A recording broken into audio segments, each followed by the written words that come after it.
once again to the Journal, and on this video I'm going to talk about Tupac Shakur, the late great Tupac Shakur. Unbelievable, 25 years. It's been 25 years since he passed away. It's just amazing how at the age of 25 he left such a big impact in the world. He was very charismatic, he was very outspoken. Sometimes it will rub the people the wrong way. On the other side, rub the people the right way, and they knew where he was coming from. He was very revolutionary. He was more than just a rapper, he was a poet. He influenced so many artists that we see nowadays, and his legacy and his music will forever continue. I still listen to his music to this day, and I wasn't even, I was around, but the first time I heard about Tupac was around 2001, 2002 or so. But I wasn't old enough to experience his impact during the 90s. When I got into hip hop, I remember I used to think the whole East Coast, West Coast rivalry was fun, exciting. But as I got older and I understood the rivalry even better, it wasn't cool. It wasn't fun, because at the end of the day, we lost two great legends, which is Tupac and Biggie. And when you hear about Tupac and Biggie, it's one of those stories that it will never stop being told. It will be told in documentaries, it will be told in movies. It's just never over, because it's very hard for us hip-hop fans to lose two great artists in their 20s when they were the face of hip-hop. It's just hard. It's just hard. So I know that nowadays, people are still not over the fact that, both of them are gone. When he passed away, there was a lot of silence. And I'm going by the reaction of the public, the interviews.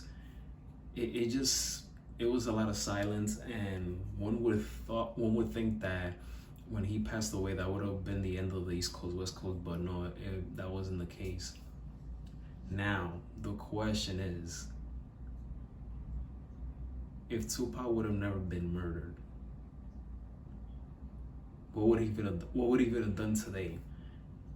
And nowadays, he would have been 50 years old today. In 2021, a lot of people think that he would have been a political leader. A lot of people would think that he would have had success in the movies, which that's my belief. That I feel that Tupac, he was making movies, Juice, Above the Rim, Gridlock. These are some of the movies that he made when he was still alive. But I feel that he would have gone into directing. You see 50 Cent and Ice Cube, LL Cool J that are doing movies and TV shows and things like that. I feel that Tupac would have been one of the first artists to transcend into the cinema world, being behind the camera and things like that. So it would have been interesting to see how that would have been like had he still been alive. Tupac has so many great hits, but the number one song, my number one favorite song from Tupac will be Dear Mama. That's a song that you'll often hear it on Mother's Day, or just any other day that you want to show that appreciation to your mom for all the love and sacrifice that she's given you, and done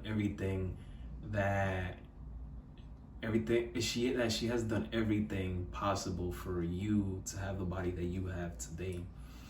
So Dear Mama is something special. That song is something special, and I can't imagine anyone not liking that song. Now, when we're talking about albums, there's two that stands out for me. One before he went to death row, and one when he was in death row.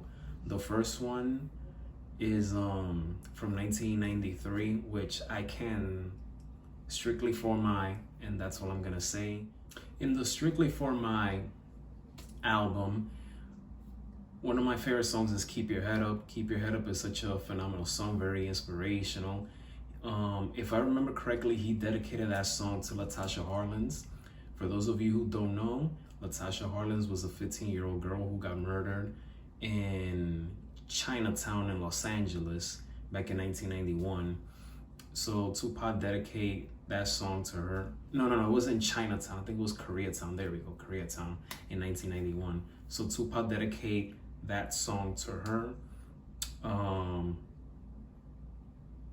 What was this other song that I liked from that album? I Get Around. Yes, I Get Around. The first time I heard about that song was on BET's Top 25 Countdown. For those of you who don't know, BET's Top 25 Countdown, they used to give it on Saturdays in the early 2000s from 2 p.m. to 5 p.m.